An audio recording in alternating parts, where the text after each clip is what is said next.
Hello everyone, welcome again on your YouTube channel Taming Physics. Students, last turn हम लोग non inertial frame से related problems कर रहे थे, यानी जहां पे स्यूडो फोर्स इन्वॉल्व हो या फिर अगर सर्कुलर मोशन हो रहा है तो सेंट्रीफ्यूगल फोर्स इन्वॉल्व हो। लास्ट क्लास में उसका हमने सारा थियरी डिस्कस किया था और कुछ एक न्यूमेरिकल्स करे थे। आज फिर से हम न्यूमेरिकल्स करेंगे। लास्ट टर्न के क्लास में हमने जो भी न्यूमेरिकल्स करे थे इनर्शियल फ्रेम और नॉन इनर्शियल फ्रेम दोनों से करा था। आज केवल हम नॉन इनर्शियल फ्रेम से करेंगे। आप उनको चाहे तो इनर्शियल फ्रेम से भी सॉल्व करके देखें, आपका एक प्रैक्टिस होगा कि कैसे क्वेश्चंस को इनर्शियल फ्रेम में करते हैं। ये जो क्वेश्चंस हम दे रहे हैं इससे आपको एक एक्सपीरियंस मिलेगा कि किन टाइप के प्रॉब्लम्स को नॉन इनर्शियल फ्रेम से करना चाहिए। सो क्वेश्चंस स्टार्ट करते हैं। फर्स्ट क्वेश्चन लेते हैं बेटा। एक कोन है, इन्वर्टेड कोन, और इसके अंदर एक बॉडी सर्कुलर पाथ पे मूव कर रहा है। ये कोन है, इसके अंदर एक बॉडी सर्कुलर पाथ पे मूव कर रहा है। कोन के वॉल का इंक्लिनेशन, ये जो कोन के वॉल है इनका इंक्लिनेशन हॉरिजॉन्टल के साथ थीटा एंगल है। All surfaces are perfectly smooth. ये जितने भी सरफेस है बेटा सारे के सारे क्या है, वॉल परफेक्टली स्मूथ है। इसको आप एक प्रकार से मौत का कुआं, जो गेम देखा होगा सर्कस में, डेथ वेल या मौत का कुआं, उसके अंदर मोटरसाइकिल या कार या साइकिल चलाते हैं। ये जो वॉल बना होता है मौत के कुआं का, वो लकड़ी का बना होता है और हम यहाँ पे इंक्लिनेशन इतना ज्यादा है कि उसको परफेक्टली स्मूथ तो नहीं मान सकते, लेकिन करीब करीब स्मूथ ले सकते हैं। यानी वहां पे कोई भी बॉडी फ्रिक्शन के वजह से सर्कुलर पाथ पे नहीं चल रहा होगा। तो वो सर्कुलर पाथ पे कैसे चल रहा है उसी को हमको एनालाइज करना है। सो इस बॉडी का मास हम m सपोज कर लें और ये v वेलोसिटी से इसके अंदर मूव कर रहा है। सपोज कर लेते हैं ये जो हॉरिजॉन्टल सर्कुलर पाथ है इसका रेडियस कैपिटल R। अब हमको इसके लिए एक्सप्रेशन डिराइव करना है कि ये किस तरीके से मोशन कर रहा है। तो इस पे फोर्सेस क्या क्या लग रहे होंगे, एक mg वर्टिकली डाउनवर्ड्स और दूसरा नॉर्मल रिएक्शन इस सरफेस के परपेंडिकुलर डायरेक्शन में लगेगा। सो दिस इज नॉर्मल रिएक्शन। अब फ्रिक्शन एब्सेंट है, यही दो फोर्स लग रहे हैं, तो हम क्या करें, इस नॉर्मल रिएक्शन को रिजॉल्व कर दें। रिजॉल्व करने के लिए हमको एंगल चाहिए होगा, ये एंगल थीटा, तो ये वाला एंगल जो होगा थीटा होगा, ये 90 माइनस थीटा, यानी नॉर्मल रिएक्शन वर्टिकल के साथ जो एंगल बना रहा होगा वो थीटा होगा। तो ये क्या हो गया भाई, n cos theta. So this is n cos theta.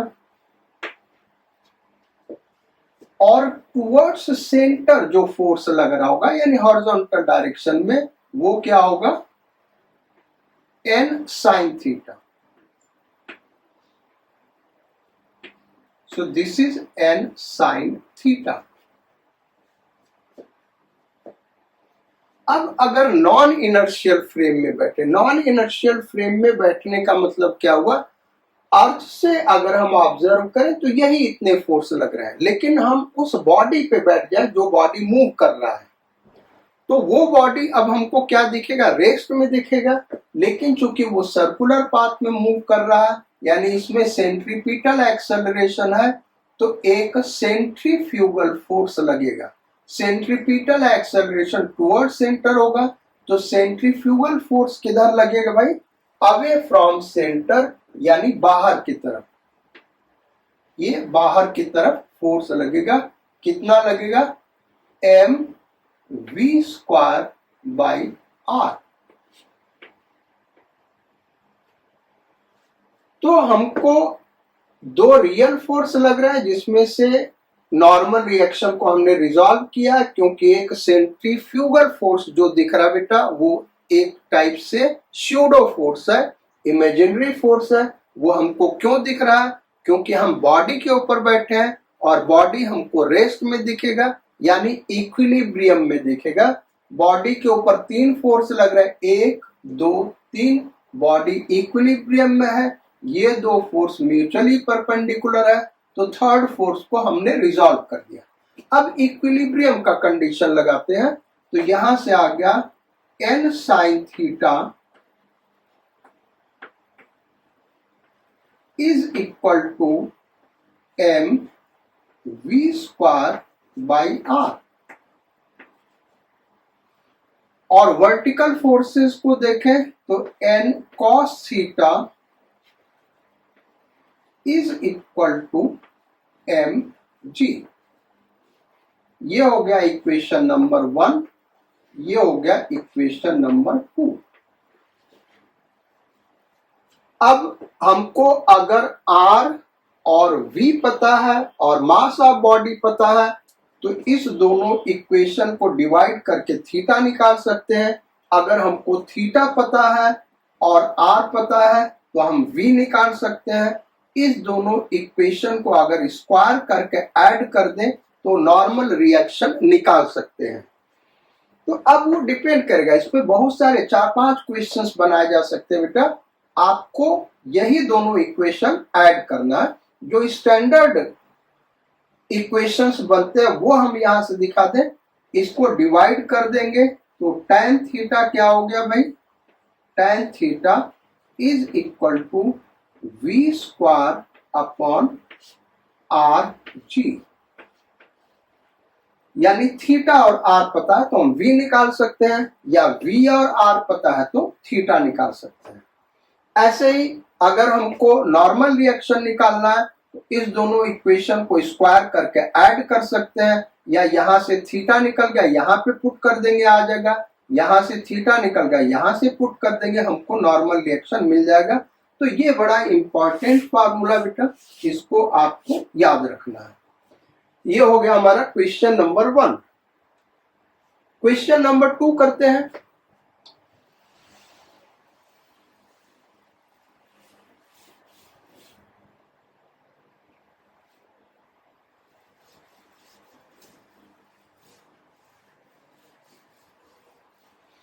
Question number 2 जो है वो कोनिकल पेंडुलम से रिलेटेड है। कोनिकल पेंडुलम क्या होता है बेटा, जो सिंपल पेंडुलम है, जैसे ये सिंपल पेंडुलम ले लिया, ये यहां पे हैंग कर रहा है, इसको अगर एक साइड में खींच के छोड़ दे तो ये इस तरीके से यहां से खींच के यहां ले आके छोड़ दे तो ये इस तरीके से ऑसिलेट करने लगेगा।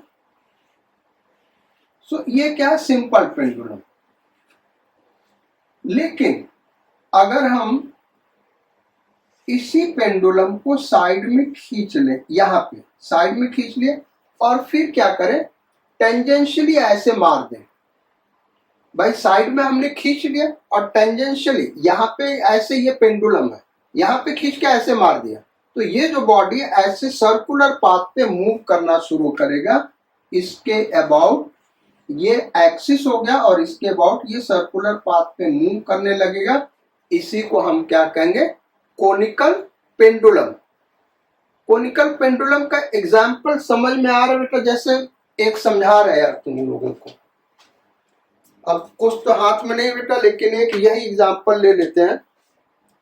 सपोज कर लो ये चीज है, ये इस तरीके से, इसको हम ऐसे खींच के छोड़ दें तो ये सिंपल पेंडुलम हो गया, इस तरीके से ऑसिलेशन है। लेकिन अगर इसी को हम ऐसे खींच के ऐसे इस तरीके से मूव करा दे, ये हटा देते हैं, ये इस तरीके से मूव करा दे तो ये सर्कुलर पाथ में मूव करने लगा, तो ये क्या है, कोनिकल पेंडुलम। ये जो बॉडी है बेटा, इसको हम क्या कहेंगे, कोनिकल पेंडुलम। देखो ये इस तरीके से मूव कर रहा है, तो इसी को हम क्या कहेंगे, कोनिकल पेंडुलम। अब इसी को, चूंकि बोर्ड 2D है, इसमें हमको 3D फिगर बनाना है, तो इसको हम दिखाते हैं कैसे बनेगा। सो कोनिकल पेंडुलम से रिलेटेड प्रॉब्लम क्या यहाँ पे डिस्कस करते हैं।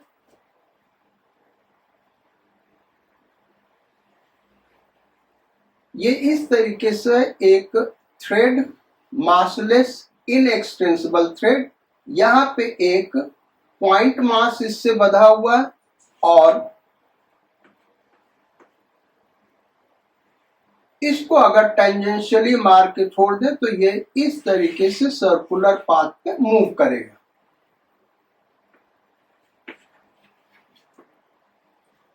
तो एंगुलर वेलोसिटी यहां पे हम दिखा दें, इस तरीके से मूव करेगा। इसका लेंथ हम L ले ले, ये रेडियस R ले ले, या फिर एंगल थीटा ले ले। बहुत सारे तरीके इस प्रॉब्लम को सॉल्व करने का बेटा। मेन इक्वेशन क्या बनेगा, वो इक्वेशन हम आपको दिखा रहे हैं कि कैसे सॉल्व करते हैं। तो वेलोसिटी जो टेंजेंशियल डायरेक्शन में, उसको हम सपोज कर ले v है, टेंजेंशियल डायरेक्शन में ऐसे इस तरीके से ऐसे टेंजेंशियल, यहाँ पे वेलोसिटी इस डायरेक्शन में होगा। अगर यहाँ पे ये बॉब आएगा तो वेलोसिटी कैसे होगा भाई, इस डायरेक्शन में। यहाँ पे जब बॉब होगा वेलोसिटी इस डायरेक्शन में, यहाँ पे बॉब होगा वेलोसिटी इस डायरेक्शन में। तो यहाँ पे अगर हम देखें, ये v वेलोसिटी से मूव कर रहा, मास m सपोज कर ले। अब हो क्या रहा भाई, इस पे फोर्सेस क्या क्या लग रहा है, एक तो वर्टिकल डायरेक्शन में लगेगा mg, और दूसरा टेंशन लगेगा कैपिटल T, इस तरीके से लगेगा। अच्छा, अब इसको हम नॉन इनर्शियल फ्रेम में बैठ के एनालाइज करते हैं, यानी हम उसी बॉडी पे ही बैठ जाए।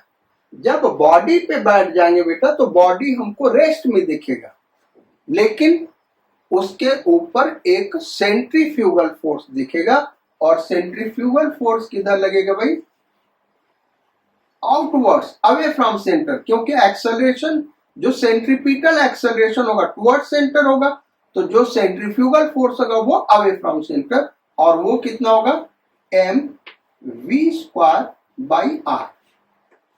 जहां पे कैपिटल R क्या, सर्कुलर पाथ का रेडियस। 3 फोर्स लग रहा है बॉडी के ऊपर, 2 फोर्स म्यूचुअली परपेंडिकुलर है, और हम बॉडी पे बैठे हुए हैं, तो बॉडी हमको रेस्ट में दिख रहा है, यानी इक्विलिब्रियम में दिख रहा है। तो हम क्या करेंगे बेटा, थर्ड फोर्स को रिजॉल्व करेंगे, यानी इस टेंशन को रिजॉल्व कर देंगे। तो इस टेंशन को ऐसे हम रिजॉल्व कर देंगे, ये लो भाई। तो ये एंगल थीटा है बेटा, तो ये एंगल क्या होगा, थीटा। ये कितना हो गया भाई, T cos थीटा, और ये कितना हो गया, T sin थीटा। अब इक्वेशन क्या बना, तो T sin theta is equal to mv²/r, ये हो गया इक्वेशन नंबर 1, और T cos theta is equal to mg, ये हो गया इक्वेशन नंबर 2। अगर देखें तो जो डेथ वेल वाला प्रॉब्लम किया था बेटा, एकदम वही इक्वेशंस आ रहे हैं, बस डिफरेंस ये है कि वहां डेथ वेल के वॉल का जो इंक्लिनेशन है वो हॉरिजॉन्टल के साथ लिया था, और यहाँ थ्रेड का जो इंक्लिनेशन है वो वर्टिकल के साथ लिया है। तो इससे रिलेटेड जितने भी प्रॉब्लम है वो इसी दोनों इक्वेशन से सॉल्व होंगे। अब एक स्टैंडर्ड इक्वेशन यहाँ पे हम बनाते हैं tan थीटा का, जो जनरली बच्चों को याद होना चाहिए, is equal to v square by r g. इसके अलावा बहुत सारे फार्मूले बनाए जा सकते हैं बेटा, और बहुत सारे क्वेश्चंस फ्रेम किए जा सकते हैं। वो डिपेंड करता है कि आपको क्या गिवन है और क्या निकालना है। तो हमने इन जनरल सारे केस डिस्कस कर दिए। अगर ये लेंथ दिया है तो रेडियस हम निकाल सकते हैं, लेंथ के टर्म में रेडियस क्या हो जाएगा, आर कॉस थीटा। ऐसे बहुत सारे प्रॉब्लम हम निकाल सकते हैं। जैसे टेंशन को हम लिख सकते हैं mg अपॉन कॉस थीटा, अगर थीटा पता चल जाए। अगर हमको v और थीटा पता है तो r को क्या लिख सकते हैं, l कॉस थीटा, और ये थीटा पता होगा तो टेंशन यहां से भी निकाल सकते हैं। या फिर हमको अगर m v और r पता है तो टेंशन इसका दोनों का स्क्वायर करके इक्वेशन ऐड कर दो, t स्क्वायर निकल जाएगा, उसी का रूट ले लो। तो कोनिकल पेंडुलम से रिलेटेड ये प्रॉब्लम होगा। अब थर्ड प्रॉब्लम में आते हैं, क्वेश्चन नंबर 3, जो ऑलरेडी हम लोगों ने कर चुका बेटा, उसी के एप्लीकेशन पे एक क्वेश्चन है, और क्वेश्चन हम लैंग्वेज में बोल देते हैं, उसका फिगर हम नहीं ड्रॉ कर रहे हैं, क्योंकि फिगर ड्रॉ करने से प्रॉब्लम जो है आसान हो जाता है। तो हम उसका लैंग्वेज दे रहे बेटा, और वहीं से प्रॉब्लम को सॉल्व करेंगे।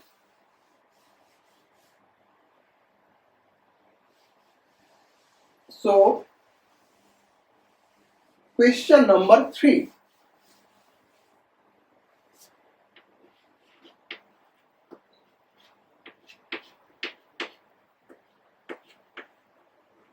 The apparent weight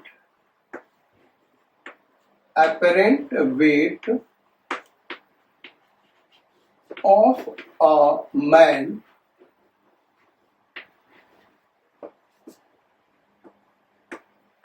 in a lift is 120 kg when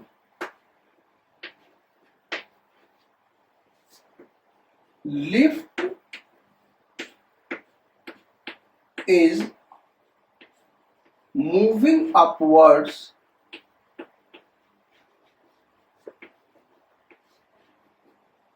with constant acceleration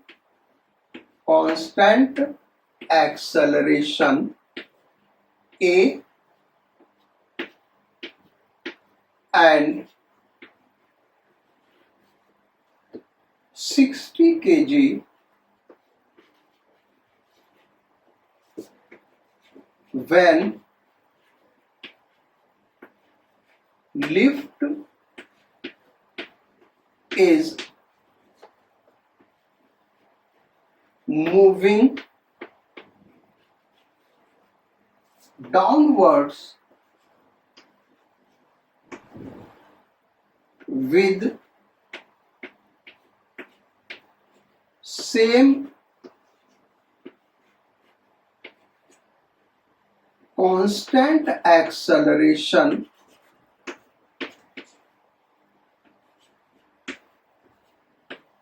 a, find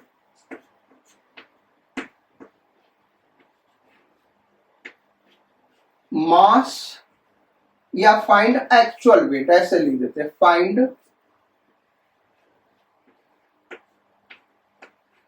actual wait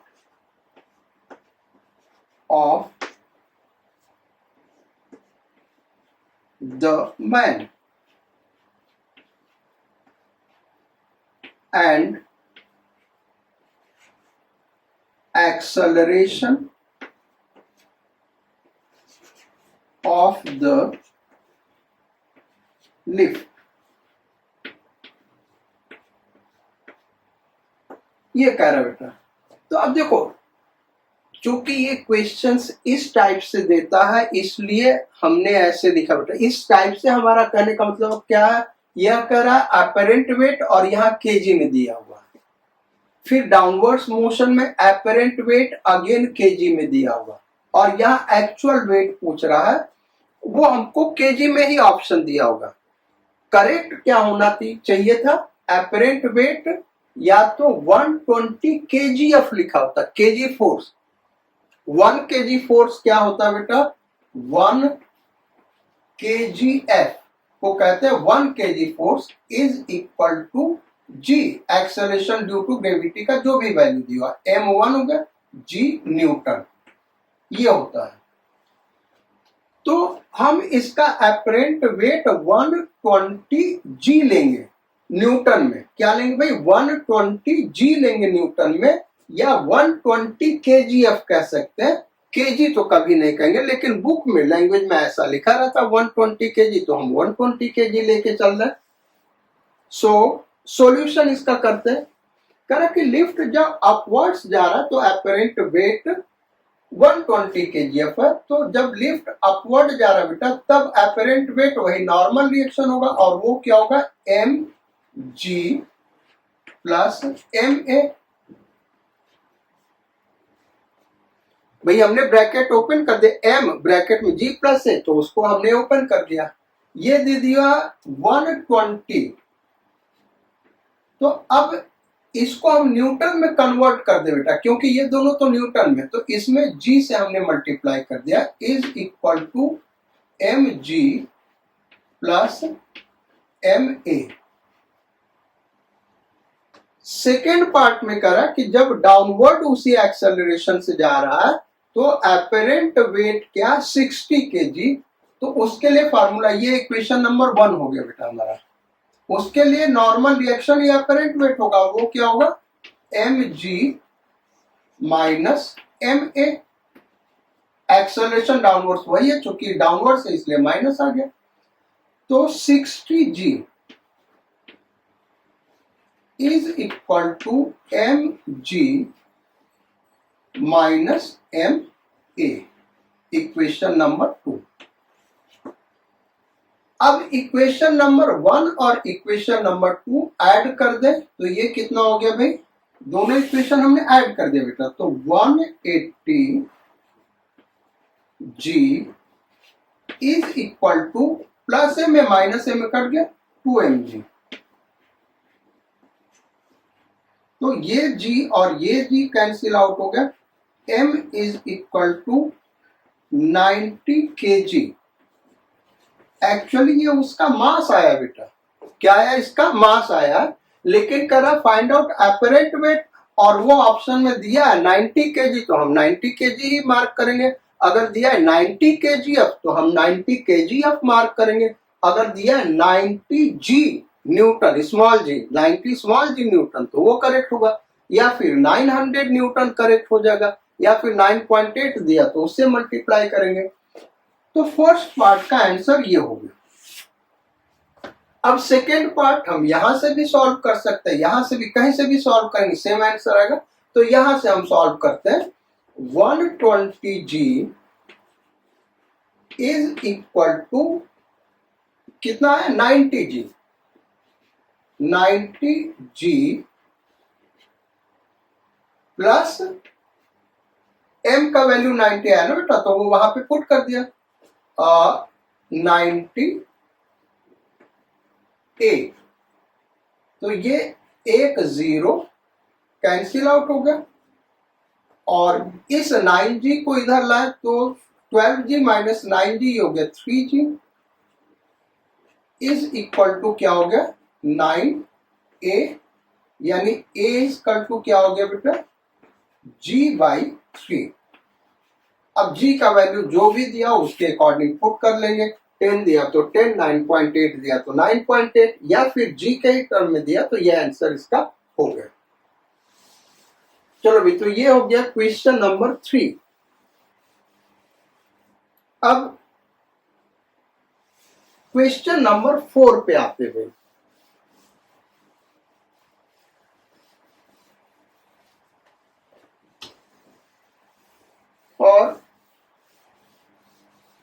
question number 4 क्या है बेटा, उसको हम फिगर के थ्रू बता रहे हैं,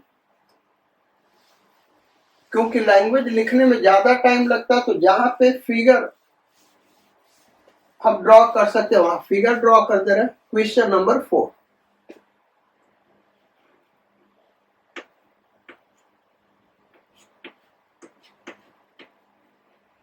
क्वेश्चन 4 ये बेटा कि एक व्हीकल स्ट्रेट रोड पे मूव कर रहा, दिस इज अ व्हीकल, ये एक व्हीकल मूव कर रहा बेटा स्ट्रेट रोड के ऊपर,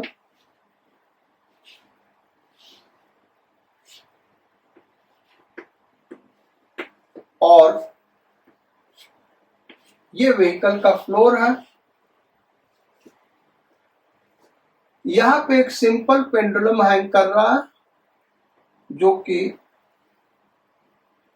45 डिग्री बना रहा है वर्टिकल से, ये गिवन हमको 45 डिग्री, और यहां पे एक स्प्रिंग यहां कनेक्टेड है, और इससे एक ब्लॉक कनेक्टेड है। ये क्या भाई, एक ब्लॉक कनेक्टेड है 10 kg का, ब्लॉक का मास क्या है 10 kg, और इस स्प्रिंग का फोर्स कांस्टेंट है 10⁻³ न्यूटन पर मीटर। स्प्रिंग कांस्टेंट क्या भाई 10⁻³ न्यूटन पर मीटर। तो ये सिंपल पेंडुलम पीछे की तरफ शिफ्ट किया हुआ, यानी एक्सेलरेशन आगे की तरफ होगा। क्वेश्चन ये है,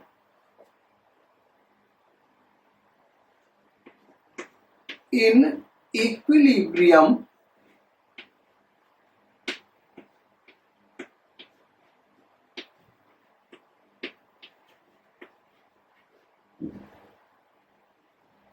pendulum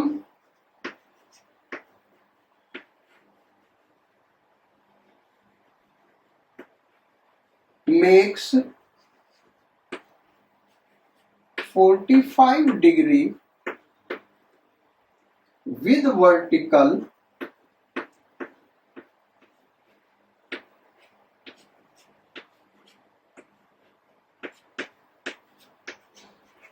then find compression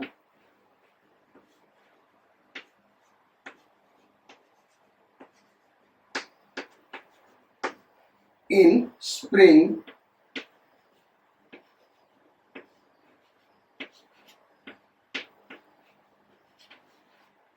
in equilibrium।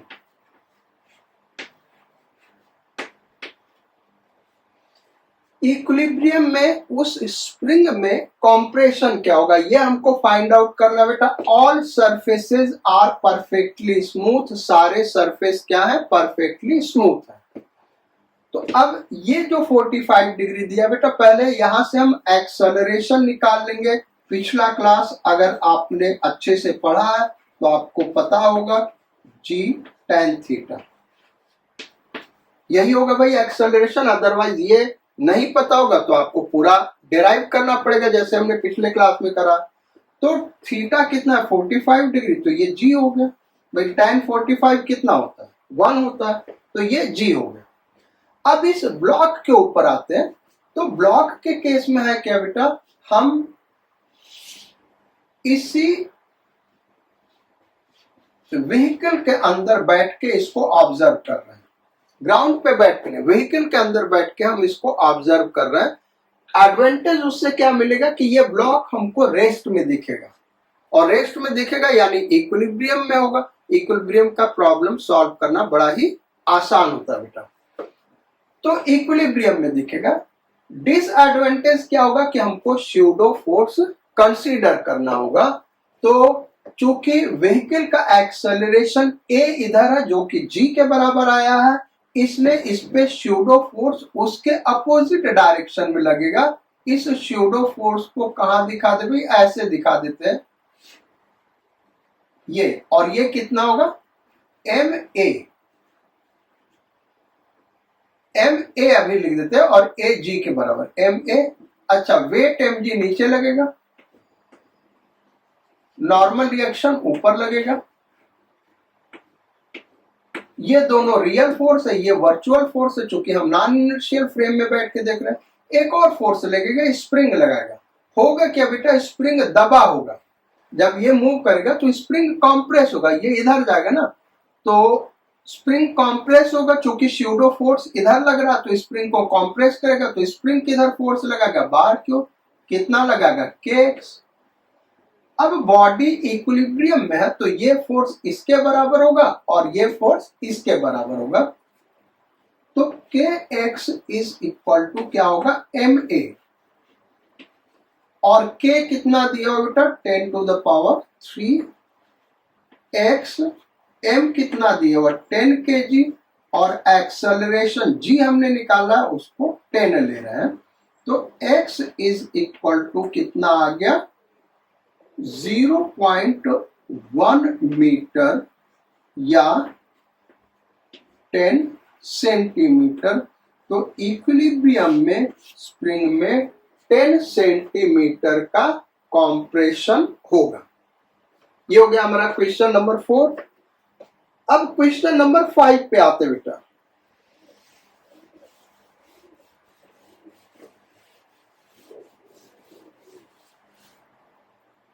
तो क्वेश्चन नंबर 5 क्या है, इसका फिगर हम ड्रॉ कर रहे हैं।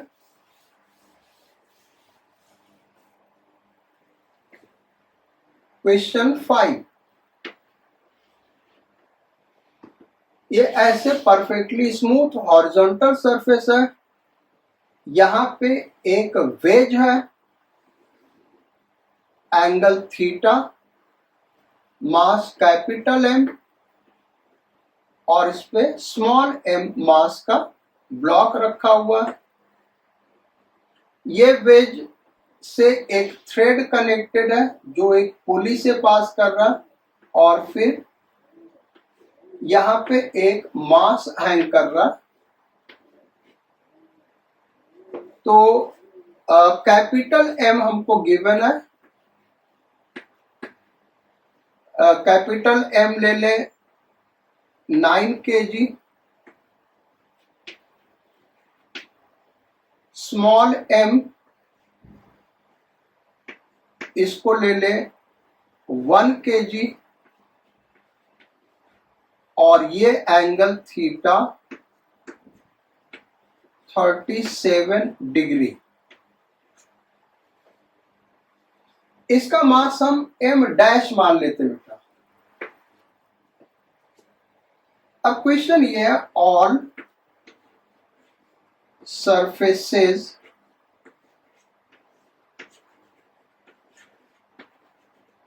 Are perfectly smooth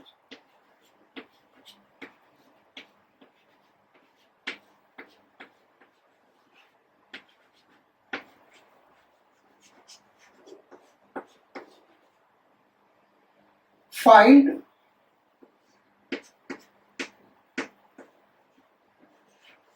m dash so that small m does not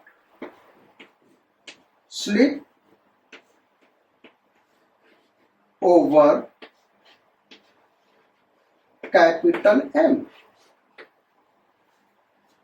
small m dash का वैल्यू क्या होगा, such that small m capital M के ऊपर स्लिप न करे। ये हमको सॉल्व करना है।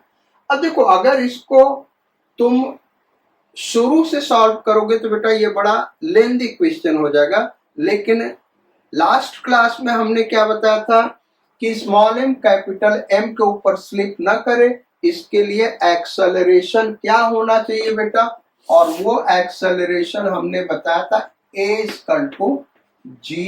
tan theta. हम यहीं से स्टार्ट करेंगे, अदरवाइज इसी को डिराइव करने में आपका सारा समय खत्म हो जाएगा। तो जब ये इधर जा रहा है तो ये इधर जाएगा, इसका एक्सेलरेशन A ले लें, इसका वही एक्सेलरेशन A नीचे होगा। अच्छा, अब ये A होगा क्या, G tan थीटा, तो G और G हो गया 10, tan थीटा कितना होगा भाई 3/4, tan 37 3/4। सो इसको हम ऐसे ही लिख देते हैं, इसको अभी G ही लिख लेते बेटा, इसको डेसिमल वगैरह में निकालने का कोई मतलब नहीं।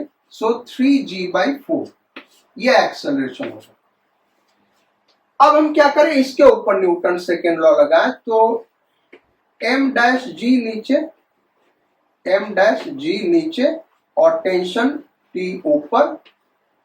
अब न्यूटन सेकेंड लॉ लगाएं तो फोर्स एक्सेलरेशन के डायरेक्शन में जो फोर्स है वो पॉजिटिव, तो M' G positive minus opposite direction में T is equal to M' और A कितना है 3G/4।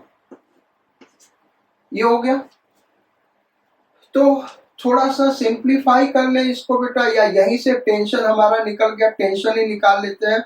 तो टेंशन इक्वल टू क्या हो जाएगा, ये इधर चला गया और ये इधर चला आया, तो M'(G/4 इक्वेशन नंबर 1। ये हमारा टेंशन आ गया।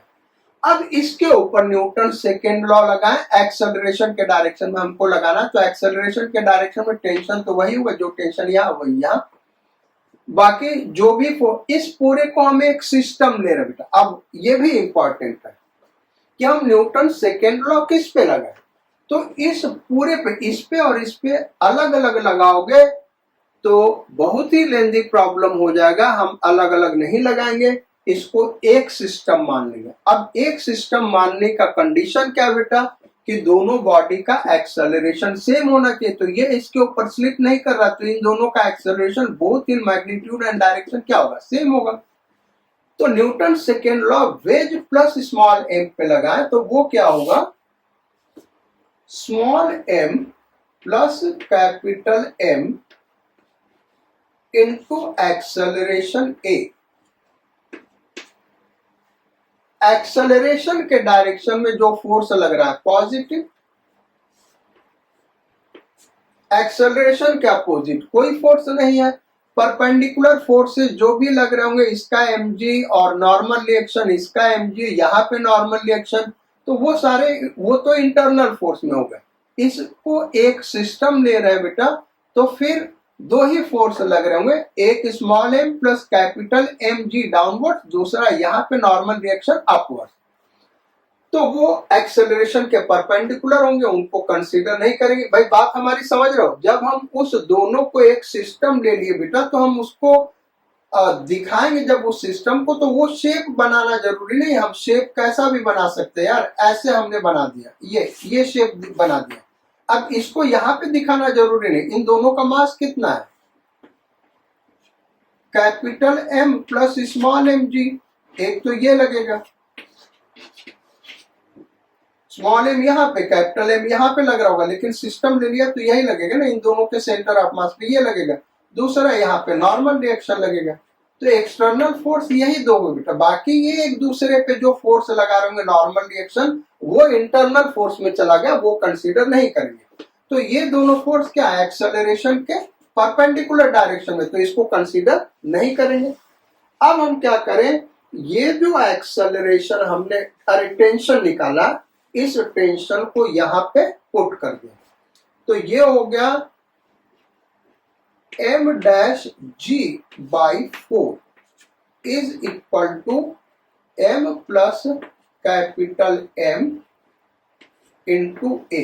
अब हम वैल्यू सारा पुट करते बेटा, M' हमको निकालना, M'(G/4। अच्छा, small m plus capital M कितना हो गया 10, ये 1 kg, ये 9 kg, सो 10 इंटू ए कितना आया है, ए कहाँ निकला, ए 3g/4, सो 3g कितना बेटा 10/4, ये 4 और ये 4 कैंसिल आउट हो गया, और ये इसको ये 10 है ना, वो g और 10 कैंसिल आउट हो गया, तो m dash is equal to क्या हो गया 30 kg। यानी अगर 30 kg का मास हैंग करेंगे तो वो स्मॉल m कैपिटल M के रिस्पेक्ट में स्लिप नहीं करेगा। अगर अब एक चीज और बता दे बेटा, क्योंकि ये सब क्वेश्चन एग्जाम में आ सकता है, अगर ये 30 kg से कम होगा तब ये डाउनवर्ड स्लिप करना शुरू कर देगा, उस केस में डाउनवर्ड स्लिप करेगा, और अगर ये 30 kg से ज्यादा हो गया तो ये अपवर्ड स्लिप कर जाएगा।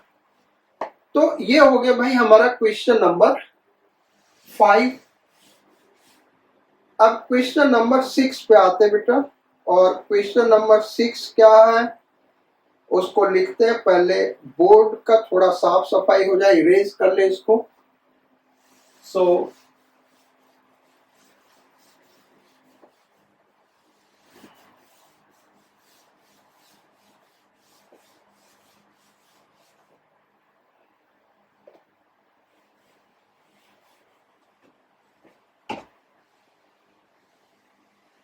Question number 6,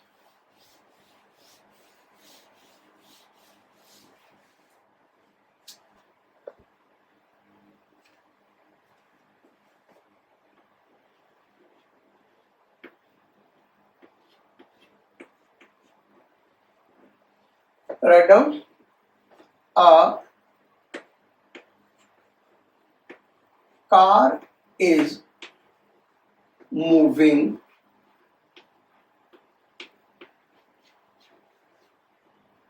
on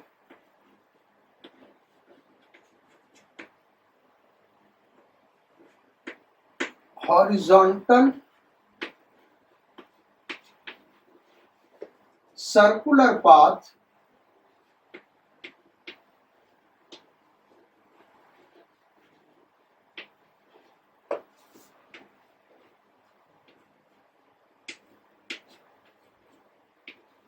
of radius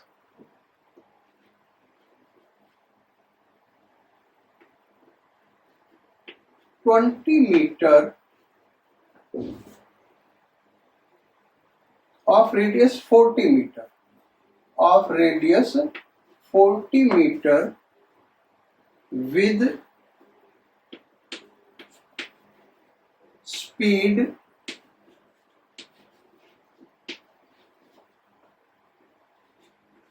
20 metre पर सेकेंड। क्या स्पीड है भाई 20 मीटर पर second. Find the angle which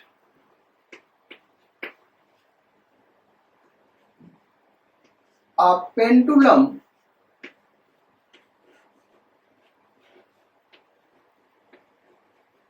makes a pendulum hanging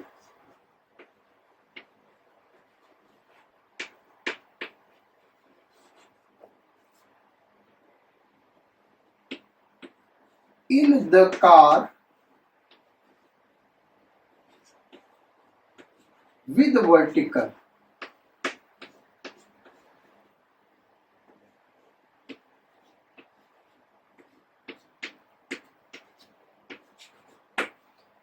ये कर बेटा कि एक कार है 40 मीटर रेडियस के हॉरिजॉन्टल सर्कुलर पाथ पे मूव कर रहा विद स्पीड 20 मीटर पर सेकेंड, यानी कांस्टेंट स्पीड हो गया, क्योंकि ये कांस्टेंट वैल्यू है ना भाई, वैसे दे सकते थे with constant speed. Find the angle which pendulum hanging in the car makes with vertical. मतलब क्या करे बेटा, जो पेंडुलम कार के अंदर हैंग कर रहा तो कहाँ से कर रहा होगा, कॉमन सेंस सीलिंग से उसके कर रहा होगा, तो वो वर्टिकल से कितना एंगल बना रहा है। अब देखो इस प्रॉब्लम को थोड़ा सा हम पहले डिस्कस कर ले बेटा। तो मान लो ये इस तरीके का सर्कुलर पाथ, क्योंकि इसको और कठिन बनाया जा सकता था, इतना आसान ये नहीं है, लेकिन जनरली बुक में बड़ा आसान सॉल्यूशन दिया होता है। ये कैपिटल आर रेडियस का है सर्कुलर पाथ। अब ये कार यहाँ पे मूव कर रहा है, कार को हम यहाँ पे दिखा रहे हैं ऐसे, कार को हम पीछे से देख रहे हैं, यानी ये एक पहिया उसका यहाँ पे दिख रहा है और पीछे वाले पहिए ये ऐसे दिख रहा है और ये ऐसे मूव कर रहा होगा। अब यहां से अगर हम हैंग करें, ये इसका सेंटर ले लिया, वहीं पे ये रेडियस लेंगे सेंटर पे, तो ये ऐसे होगा बेटा, ठीक है भाई। तो जो ये पेंडुलम का ये जो बॉब है वो जिस सर्कुलर पाथ पे मूव करेगा उसका सेंटर ये होगा बेटा, ये रेडियस उसका नहीं होगा, उसका रेडियस यहां से लेके इसको हम अगर स्मॉल आर कर दें तो यहां से लेके यहां तक होगा, यानी वो कैपिटल आर से थोड़ा सा ज्यादा होगा। बात समझ रहे हैं हमारे भाई, ये इधर मूव कर जाएगा ना बेटा, मूव कर जाएगा तो यहां से यहां तक आर दिया हुआ, तो ये क्या होगा, आर से थोड़ा सा ज्यादा होगा उसका रेडियस। लेकिन चूंकि इस थ्रेड का लेंथ नहीं दिया है तो हम मान के चलेंगे कि थ्रेड का लेंथ बहुत ही स्मॉल है as compared with capital r, तो ये जो वैल्यू होगा, ये जो वैल्यू है ये बहुत ही स्मॉल होगा और इसको हम नेग्लेक्ट कर देंगे। हम यही मान के चलेंगे कि जो पेंडुलम है वो जिस सर्कुलर पाथ पे चल रहा है उसका भी रेडियस क्या है, 40 मीटर। अदरवाइज अगर इसका लेंथ दिया हुआ है बेटा तो फिर ये वाला डिस्टेंस कंसीडर करना होगा, ये चीज ध्यान रखना, क्योंकि लास्ट में एक क्वेश्चन देंगे वहां पे ये कंसीडर करना होगा, वहां पे दिखाएंगे, वो कार से रिलेटेड नहीं होगा लेकिन होगा कुछ क्वेश्चन। तो रेडियस जो पेंडुलम हैंग कर रहा बेटा उसके सर्कुलर पाथ का रेडियस हम क्या लेंगे, वही 40 मीटर। अब यहाँ पे फिगर हम बना रहे हैं, हम क्या कर रहे हैं, कार के अंदर बैठे देख रहे हैं भाई, कार के अंदर बैठ के देख रहे हैं, तो उस पर रियल फोर्स एक लगेगा mg और दूसरा क्या लगेगा, टेंशन। ये तो दो रियल फोर्स होगा। पूछा हमसे क्या गया, यही वर्टिकल से जो एंगल बना रहा हो। अच्छा, कार के अंदर बैठ जाएंगे तो ये पेंडुलम हमको रेस्ट में दिखेगा बेटा, और इसके ऊपर एक स्यूडो फोर्स यानी सेंट्रीफ्यूगल फोर्स दिखेगा जो कि बाहर की तरफ होगा। अगर कार ऐसे घूम रहा इस सर्कुलर पाथ पे तो सेंटर इधर है तो उससे बाहर, क्योंकि सेंट्रीपिटल एक्सेलरेशन इधर होगा तो फोर्स बाहर होगा, m v square by r. अब चूंकि पेंडुलम के थ्रेड का लेंथ नहीं दिया है तो हम ये मान के चलेंगे कि जो बॉब है उसके सर्कुलर पाथ का रेडियस वही होगा जिस सर्कुलर पाथ पे कार चल रहा है, जबकि रियलिटी क्या होगा बेटा, थोड़ा सा ज्यादा होगा, तो वही रेडियस हम मान के चलना। तो 3 फोर्स इस बॉब के ऊपर लग रहा है, 2 फोर्स म्यूचुअली परपेंडिकुलर है और ये रेस्ट में यानी इक्विलिब्रियम में दिख रहा है। चूंकि हम नॉन इनर्शियल फ्रेम में बैठे हैं तो हम क्या करेंगे, थर्ड फोर्स को रिजॉल्व कर देंगे, एक इस डायरेक्शन में और एक इस डायरेक्शन में। ये एंगल थीटा तो ये एंगल थीटा, और ये क्या हो गया भाई, टी कॉस थीटा, ये क्या हो गया, टी साइन थीटा। एकदम देखो कोनिकल पेंडुलम वाला फार्मूला बन रहा बेटा। तो यहां से आ गया T sine theta is equal to m v square by are, और T cos theta is equal to क्या आ गया भाई, mg। हमको क्या निकालना था, angle, the angle which pendulum makes with vertical, यानी tan थीटा। tan थीटा कैसे निकलेगा भाई, डिवाइड कर दो तो tan theta is equal to क्या आ गया, v स्क्वायर अपॉन rg। देखो वही फार्मूला आ गया, चाहे तुम डेथ वेल वाला कर लो, चाहे कोनिकल पेंडुलम वाला, एकदम वही फार्मूला आ गया।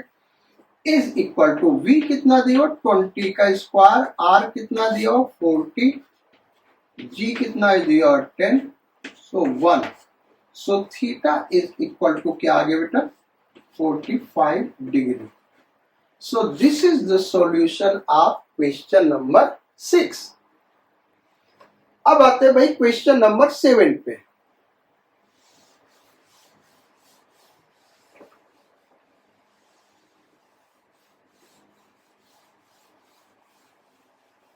और क्वेश्चन नंबर 7 क्या है बेटा, यहां पे फिगर ड्रॉ कर रहे हैं, क्योंकि पूरा लैंग्वेज लिखने में टाइम ज्यादा लगता है बेटा, इसलिए हम फिगर ड्रॉ कर रहे हैं। एक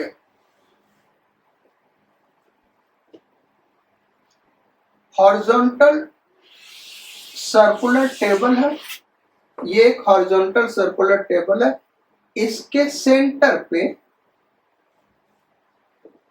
एक थ्रेड को बांधा गया है और मासलेस थ्रेड, और फिर यहां पे एक बॉडी थ्रेड से कनेक्टेड है, फिर दूसरा एक बॉडी यहां पे कनेक्टेड है दूसरे थ्रेड से, ये थ्रेड 1, ये थ्रेड 2। ये सर्कुलर टेबल हॉरिजॉन्टल लेवल में बेटा, हॉरिजॉन्टल लेवल में ये सर्कुलर टेबल है, और इसके ऊपर ये थ्रेड ऐसे बंधा हुआ और दो बॉडी बंधे हुए, मास 5 kg या 3 kg ले ले, मास 3 kg और मास 5 kg।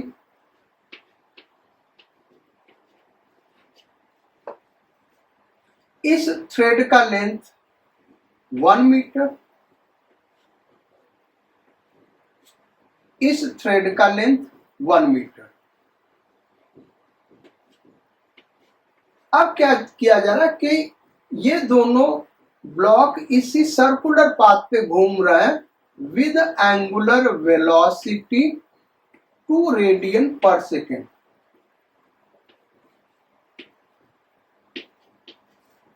बात समझ गए भाई, इसी सर्कुलर पाथ पे घूम रहा है विद एंगुलर स्पीड 2 रेडियन पर सेकेंड। ये थ्रेड ए ले रहे हैं हम, और ये थ्रेड, या इसको थ्रेड 1 नाम दे दे रहे हैं, और ये थ्रेड 2। फाइंड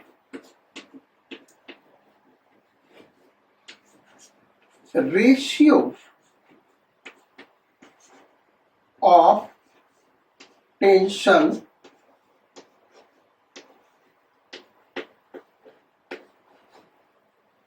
इन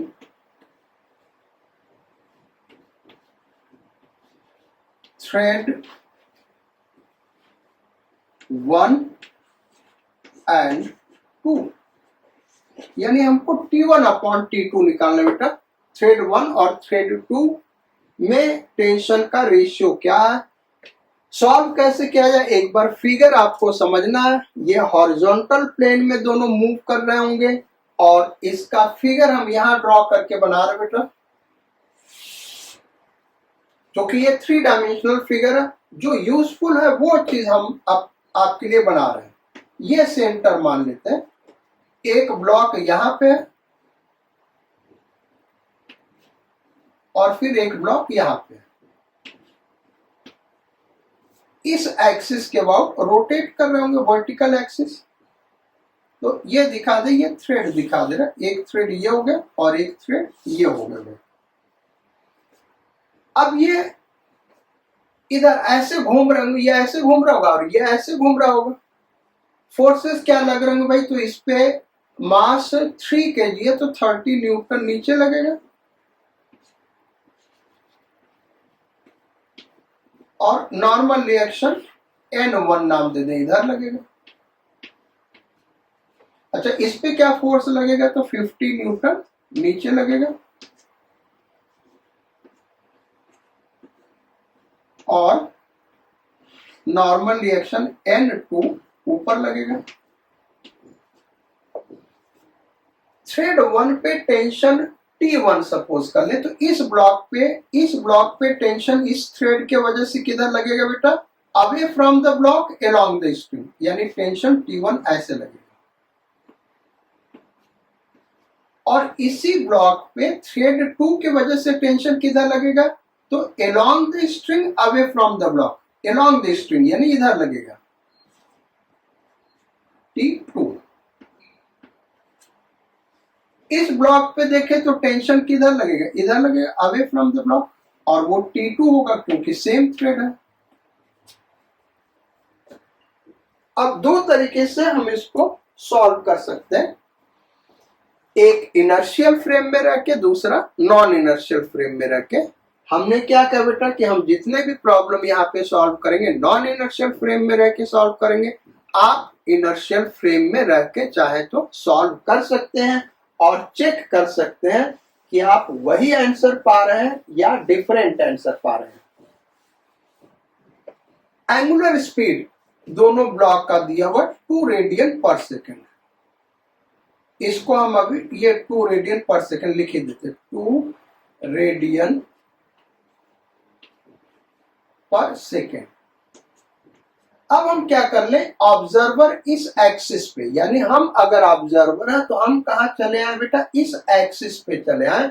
तो जब इस एक्सिस पे आ जाएंगे तो हम नॉन इनर्शियल फ्रेम में हो गए और हमको ये दोनों ब्लॉक रेस्ट पे दिखेगा। भाई बात समझ रहे हो कि नहीं, हम अर्थ पे होंगे बेटा तो ये दोनों सर्कुलर पाथ पे मूव करते हुए दिखेगा, लेकिन इस एक्सिस ऑफ रोटेशन पे आ गए, नॉन इनर्शियल फ्रेम में आ गए तो हमको क्या दिखेगा, ये हमेशा, भाई हम यहीं पे खड़े होकर इधर मुंह कर ले तो हम भी तो इसके साथ घूम रहे होंगे ना, और ये दोनों भी घूम रहे होंगे, और हम इधर मुंह किए तो दोनों हमको हमेशा क्या दिखेंगे, अपने सामने दिखेंगे, यानी दोनों क्या दिखेंगे, रेस्ट में दिखेंगे, यानी इक्विलिब्रियम में दिखेंगे। लेकिन इनके ऊपर एक स्यूडो फोर्स लगेगा, और ये चूंकि रोटेशन से रिलेटेड है तो इस स्यूडो फोर्स को क्या कहेंगे, सेंट्रीफ्यूगल फोर्स। और वो सेंट्रीफ्यूगल फोर्स किधर लगेगा, away from the axis of rotation, यानी इस ब्लॉक पे इधर लगेगा। कहां दिखा दे भाई, यहां दिखा दे, इधर लगेगा। और वो होगा कितना, mass of body,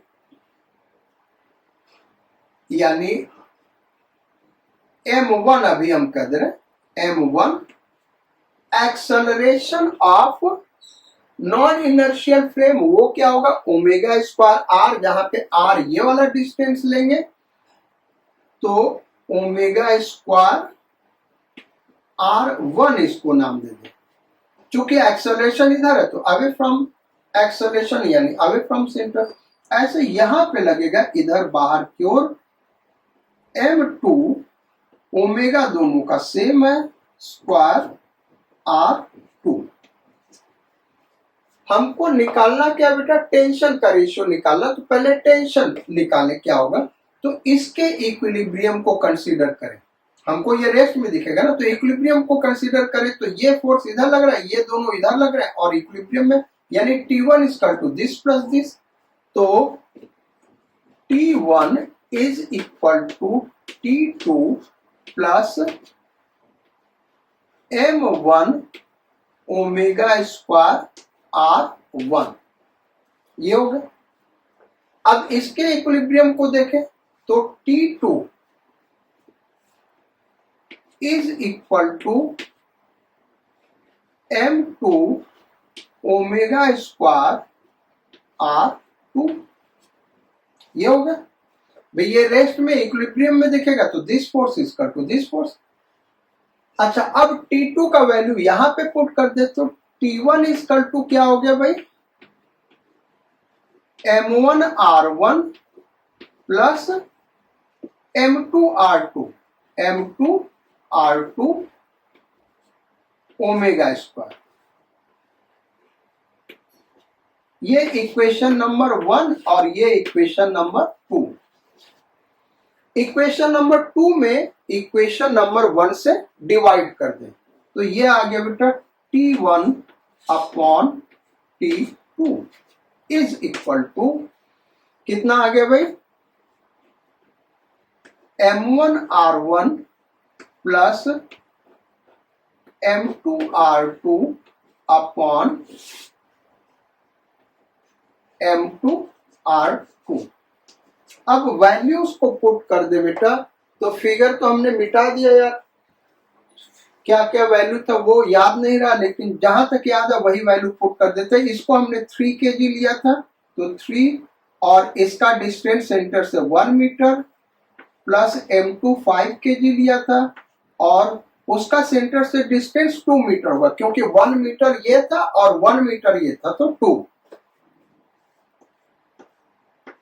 upon 5 into 2, ये 1 था ना, तो ये हो गया 10 और 3 13/10। ये आंसर आ गया बेटा T1 अपॉन T2 13/10। यानी यहाँ पे टेंशन ज्यादा होगा, इस वाले में टेंशन ज्यादा होगा, ये 3 kg का, ये 5 kg का। आपको लग रहा होगा कि यहाँ पे टेंशन ज्यादा होगा, इसका मास ज्यादा, लेकिन ऐसा नहीं बेटा, यहाँ पे टेंशन ज्यादा होगा 13/10। तो ये था हम लोगों का क्वेश्चन नंबर 7। इसको मार्क कर लेना बेटा, हमको लग रहा है ये क्वेश्चन नंबर 7 था। अब क्वेश्चन नंबर 8 पे आते हैं, और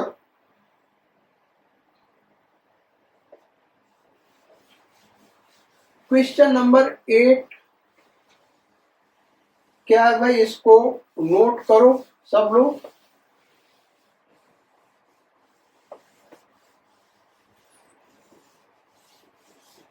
क्वेश्चन नंबर 8 फिगर से ही रिलेटेड बेटा। ये एक एक्सिस ऑफ रोटेशन है, और यहां पे एक लाइट रॉड है, light rod of length L।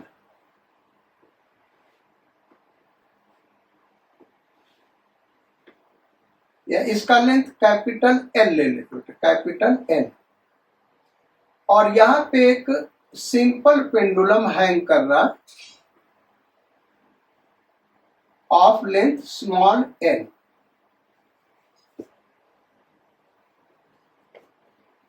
If rod is rotated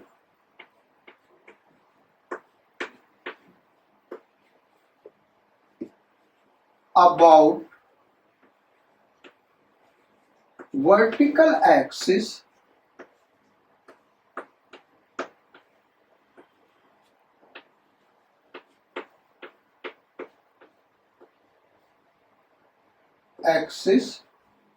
with angular velocity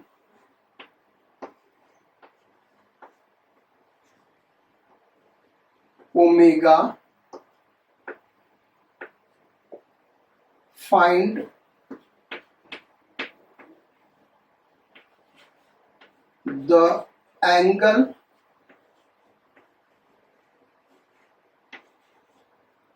pendulum makes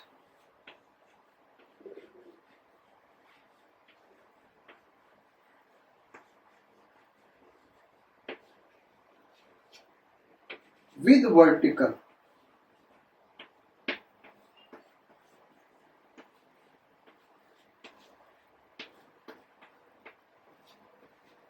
ये हमको बताना बेटा, कह रहा कि अगर रॉड को ओमेगा से रोटेट करा दे इस वर्टिकल एक्सिस के अबाउट, तो जो पेंडुलम है वो वर्टिकल से कितना एंगल बनाएगा, ये हमको बताना। ये लेंथ कैपिटल L दिया, ये लेंथ स्मॉल l दिया है।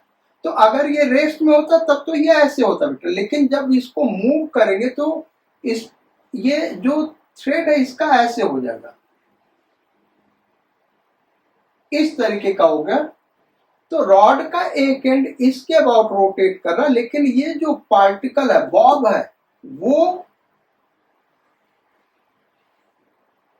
यहां ये जो ले इस पॉइंट को सेंटर मान के इस सर्कुलर, इस रेडियस के सर्कुलर पाथ पे रिवॉल्व कर रहा होगा, ऐसे।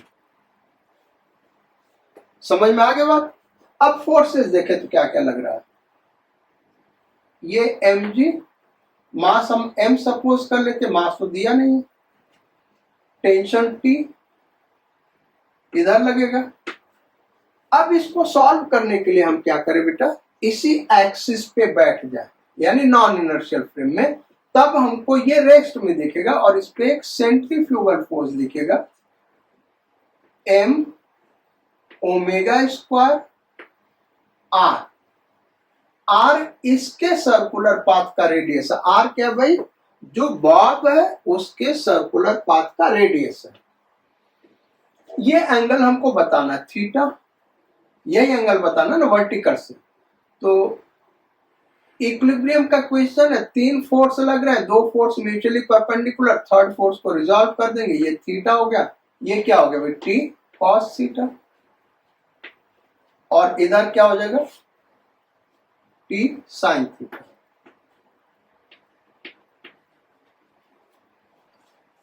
तो T sine theta is equal to m omega square r and t cos theta is equal to mg। वही कोनिकल पेंडुलम वाला फार्मूला आ गया बेटा, tan theta is equal to omega square r by g। So omega square ये हमको दिया है, g दिया है, r नहीं दिया बेटा। अब ये r होगा क्या, यहां से लेके यहां तक, तो यानी ये क्या होगा, इसको हम दूसरे कलर से दिखाएं बेटा, तो यहां से यहां तक तो l हो गया, एक तो ये लेंथ ले लेंगे जो कि कैपिटल L होगा, और दूसरा ये लेंथ हमको लेना होगा,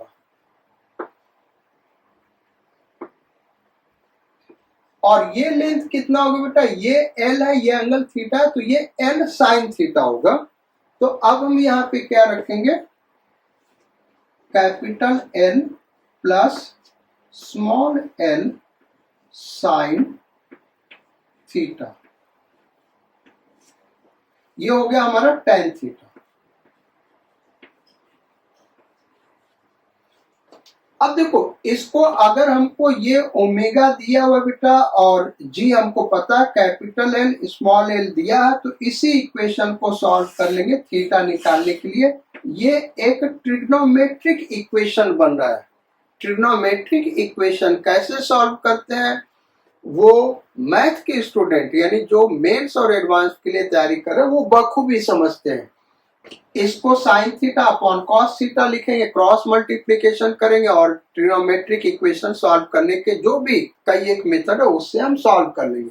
मेडिकल स्टूडेंट्स के लिए बड़ा ही आसान क्वेश्चन आएगा, यानी ये ओमेगा और कैपिटल एल स्मॉल एल ऐसा दिया होगा बेटा कि इस केस में भी ट्रिग्नोमेट्रिक इक्वेशन बनेगा, लेकिन आप उसको आसानी से सॉल्व कर सकते हैं।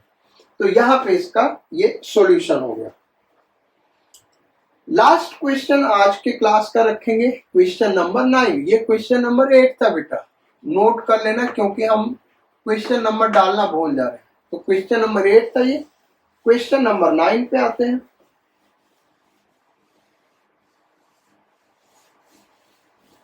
और क्वेश्चन नंबर 9 हमारा लास्ट क्वेश्चन है आज के क्लास का। और सेंट्रीफ्यूगल, सेंट्रीफ्यूगल फोर्स और नॉन इनर्शियल फ्रेम से रिलेटेड प्रॉब्लम का ये दूसरा क्लास और लास्ट क्लास है बेटा। नेक्स्ट क्लास से हम नेक्स्ट टॉपिक स्टार्ट करेंगे। तो क्वेश्चन क्या है यहाँ पे, एक परफेक्टली स्मूथ सरफेस है, उस पे एक रॉड है जो कि अपने एक एक्सिस के अबाउट हॉरिजॉन्टल प्लेन में रोटेट कर रहा है with angular velocity omega. Rod का मास कैपिटल एम और रॉड का लेंथ कैपिटल एल। रॉड का मास क्या भाई, कैपिटल एम, और रॉड का लेंथ कैपिटल एल। इस परफेक्टली स्मूथ हॉरिजॉन्टल सरफेस पे ये मूव कर रहा है सर्कुलर पाथ पे। अब हमको ये फाइंड आउट करना है, find tension, find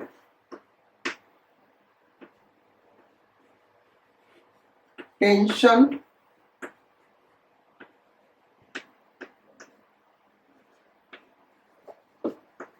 in the rod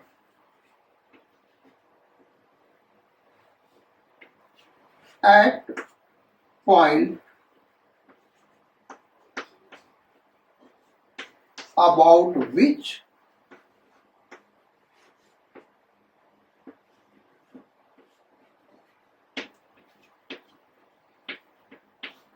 it is rotating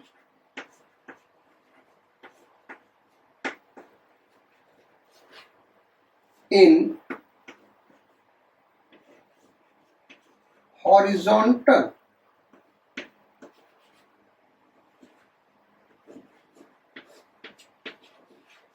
smooth plane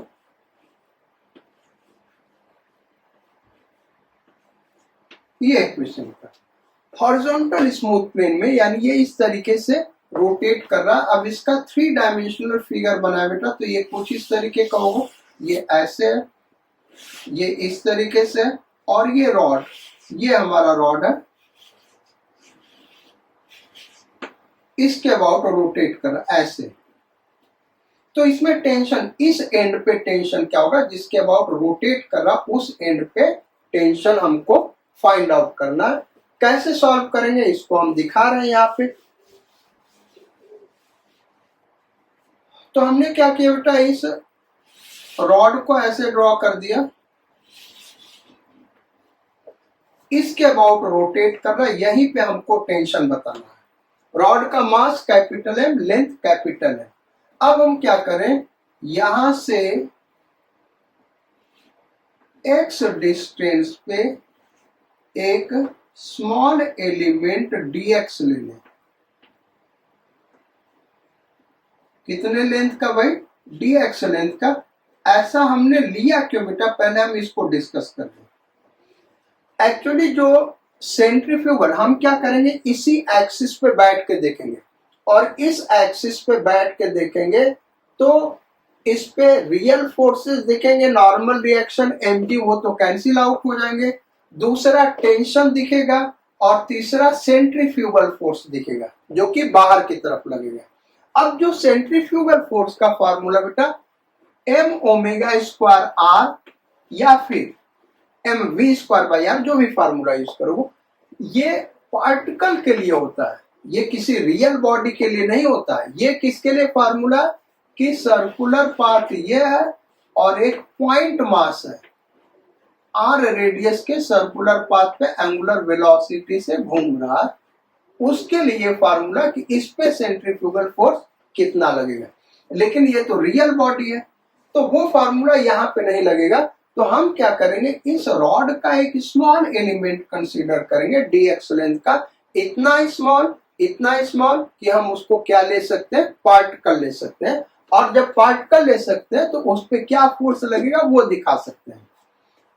तो इस पे सेंट्रीफ्यूगल फोर्स बाहर की तरफ लगेगा। अब इस पे फोर्स क्या क्या लगेंगे, इस एलिमेंट पे, तो इस एलिमेंट को हम यहाँ पे दिखा रहे बेटा ऐसे,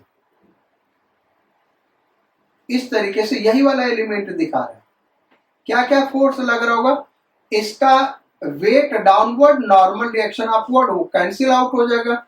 हम यहाँ पे बैठ के देखेंगे तो ये इक्विलिब्रियम में दिखेगा, यानी नेट फोर्स क्या होगा, 0। अब नॉर्मल रिएक्शन mg को हम नहीं दिखा रहे, जो हॉरिजॉन्टल डायरेक्शन में फोर्स लग रहे हैं, क्योंकि वो तो कैंसिल आउट हो जाएंगे। तो हॉरिजॉन्टल डायरेक्शन में ये जो इधर वाला पार्ट है, ये इसको अपने तरफ खींच रहा होगा, टेंशन T इधर लगेगा, और इधर वाला पार्ट जो होगा ये इसको अपने तरफ खींच रहा होगा, टेंशन इधर लग रहा होगा। बात समझ रहे हो भाई हमारी। इस पार्ट पे टेंशन किधर लगेगा बेटा, इधर, और ये वाला पार्ट लगाएगा, और ये वाला पार्ट इसके ऊपर टेंशन किधर लगाएगा, इधर लगाएगा। इस टेंशन को हम सपोज कर ले बेटा टी, यहां पे टी सपोज कर लेते हैं, यहां पे टेंशन सपोज कर लेते हैं टी प्लस डी टी, यानी टेंशन प्लस डी टी से बढ़ गया। अब वो नहीं बढ़ा तो ये जीरो आ जाएगा, घट गया तो ये ऑटोमेटिकली निगेटिव आ जाएगा बेटा। हम इधर बढ़ा हुआ मान रहे हैं। डिस्टेंस क्या है इसका, यहां से एक्स डिस्टेंस, यही लिया ना भाई हमने, एक्स डिस्टेंस लिया। तो ये तो दो रियल फोर्स लगेंगे, ये वाला पार्ट टेंशन ये लगा रहा और ये वाला पार्ट टेंशन ये लगा रहा। उसके अलावा सेंट्रीफ्यूगल फोर्स लगेगा एम ओमेगा स्क्वायर आर, लेकिन इसका मास क्या होगा डीएक्स लेंथ का। तो टोटल मास क्या है कैपिटल एम, तो यूनिट लेंथ का मास क्या होगा कैपिटल एम बाई एल। तो डीएक्स लेंथ का मास डीएम जो है वो क्या होगा is equal to into dx. समझ में आ गया भाई। टोटल मास कितना कैपिटल एम बेटा, और लेंथ कितना कैपिटल एम, तो यूनिट लेंथ का मास क्या होगा capital m upon capital l. तो डीएक्स लेंथ का मास क्या होगा इंटू डीएक्स कर दे, वही इसका मास डीएम होगा। यहां पे हम अभी डीएम ही लिख रहे हैं, तो डीएम ओमेगा स्क्वायर आर क्या हो जाएगा एक्स, ये होगा, ये फोर्स इधर लगेगा। और बॉडी कैसे दिखेगा इक्विलिब्रियम में। अब इसको हम सॉल्व करते बेटा। तो अब इसको सॉल्व किया जाए,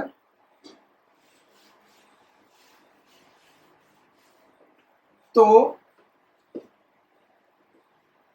t plus d t is equal to t plus d m omega square x, t और टी कैंसिल आउट हो गया, d t is equal to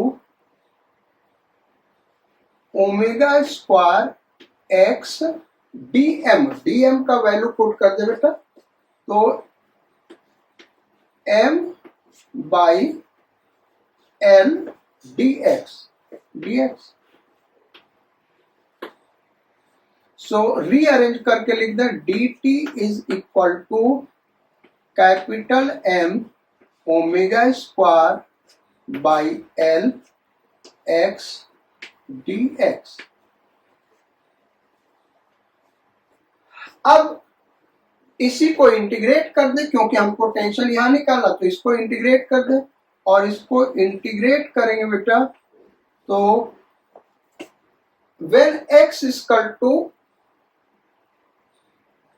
यहां पे x का वैल्यू पुट करें बेटा, जब x इज इक्वल टू 0 होगा, x इज इक्वल टू 0, तो टेंशन क्या लेंगे। एक्चुअली यहाँ पे ये इस साइड में क्या हो रहा है बेटा, टेंशन हम इंक्रीज कर रहे हैं ना, तो जब x इधर हम जा रहे हैं तो x डिक्रीज कर रहा है, इसलिए साइन वहां पे गड़बड़ हो रहा है। तो x को हम यहां से न लेके इस साइड से ले लें, x को या यहीं से रहने देते, ये x ये हो गया। देखो इस डायरेक्शन में हम जा रहे हैं, तो टेंशन क्या हो रहा है इंक्रीज हमने दिखाया, और x क्या हो रहा है डिक्रीज हो रहा है। तो x डिक्रीज हो रहा है, इसलिए ये साइन का थोड़ा सा डिफरेंस आएगा। तो यहां पे जब x इक्वल टू 0 होगा, तो टेंशन कैपिटल T मान लें, और जब यहां पे x इक्वल टू L पे पहुंचेंगे, कैपिटल L पे पहुंचेंगे, तब यहां पे इस एंड पे टेंशन क्या होगा बेटा 0 होगा, उस एंड पे कोई टेंशन नहीं होगा। तो बेसिकली हमको यहाँ पे माइनस साइन लेना था। देखो यहाँ पे जैसे जैसे हम अगर इसको डिक्रीज करा, तो x इस डायरेक्शन, भाई कोऑर्डिनेट हम यहीं से मेजर कर रहे हैं ना, x इस डायरेक्शन में बढ़ रहा है, और इधर आएंगे तो x क्या होगा डिक्रीज करेगा, तो इसको भी माइनस डी टी लेना था, क्योंकि साइन का वहां पे डिफरेंस आ रहा बेटा, इसलिए हम कह रहे हैं। बाकी तो आंसर पे कोई फर्क नहीं पड़ेगा, ये ऐसे होगा। अब ये करेक्ट है। अब इसको इंटीग्रेट कर दे तो इसका इंटीग्रेशन क्या हो गया, पहले डी टी का इंटीग्रेशन टी, पहले जीरो बाहर तो माइनस साइन लगा, पहले जीरो पुट करेंगे फिर माइनस फिर टी पुट करेंगे, is equal to m omega square by l constant बाहर आ गया, एक्स का इंटीग्रेशन एक्स स्क्वायर बाई 2, कहां से कहां तक, जीरो से लेके एल तक। तो ये minus minus plus t is equal to m omega square, अब ये एल स्क्वायर बाई 2 हो जाएगा तो ये एल बाई 2। तो ये टेंशन होगा बेटा। अब देखो उसमें क्या था, हमने ये इंटीग्रेशन मेथड से सॉल्व किया बेटा। वैसे तुम सोचोगे तो आंसर नहीं आएगा, तुम लोग क्या सोचोगे कि भाई हम क्या लेते, मास कैपिटल एम यहाँ पे पुट कर देते। आप जैसे सोचते हो वो हम बता रहे हैं, और उसमें गलती क्या होता है, आंसर क्या गलत आता है।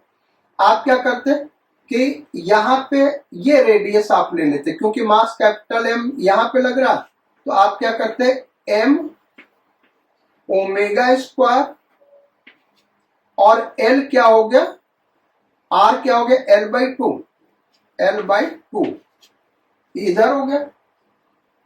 और टेंशन किधर लगेगा भाई, यहाँ पे, तो यहाँ का टेंशन हमको, तो यहाँ का टेंशन निकालना, तो उस चीज को कंसीडर करना होता, तो बिना इंटीग्रेशन के सॉल्व नहीं होगा बेटा। अब तुम जबरदस्ती यहाँ का फोर्स यहाँ लिख दिया और यहाँ टेंशन ऐसे ले लिए कैपिटल टी, तो ये आंसर तो आ जाएगा, लेकिन इसका प्रॉपर ये सॉल्यूशन नहीं है। देखो यहां से भी आंसर आ जाएगा भाई, ये इक्विलिब्रियम में है, तो टी इक्वल टू क्या हो गया, m omega square l by 2। लेकिन ये ध्यान रखना होगा कि ये सेंट्रीफ्यूगल फोर्स लगाएंगे कहां पे, सेंटर पे। मास तो यहां से लेके यहां तक डिस्ट्रीब्यूटेड है, लेकिन वो फोर्स कहां लगाएंगे, सेंटर पे। और सेंट्रीफ्यूगल फोर्स का फार्मूला क्या होगा, m omega square r, r क्या लेंगे, एल बाई 2। यहां से सॉल्व करें तो ये सिंगल स्टेप में आ गया। ये एक सॉल्यूशन को याद रखने का तरीका बेटा, बाकी प्रॉपर मेथड सॉल्व करने का यही है। इस डायरेक्शन में हमने टेंशन क्यों डिक्रीज किया वो आपको समझ में आ गया होगा, क्योंकि जैसे हम कोऑर्डिनेट एक्स कोऑर्डिनेट यहां से मेजर कर रहे हैं, तो जब हम इधर जा रहे हैं तो एक्स बढ़ रहा है, तो इधर जा रहे हैं तो टेंशन बढ़ना चाहिए, इसलिए ये टेंशन इससे बड़ा होना चाहिए, इसलिए यहाँ पे माइनस डी टी कर दिया, या वहां पे आप प्लस डी टी कर देते, यहाँ पे टी कर देते, वहां पे प्लस डी टी करते, सॉल्व करते आ जाता। तो ये इसका सॉल्यूशन हो गया बेटा। आज क्लास यही खत्म करते हैं। Take good care of yourself, we will meet again on next turn.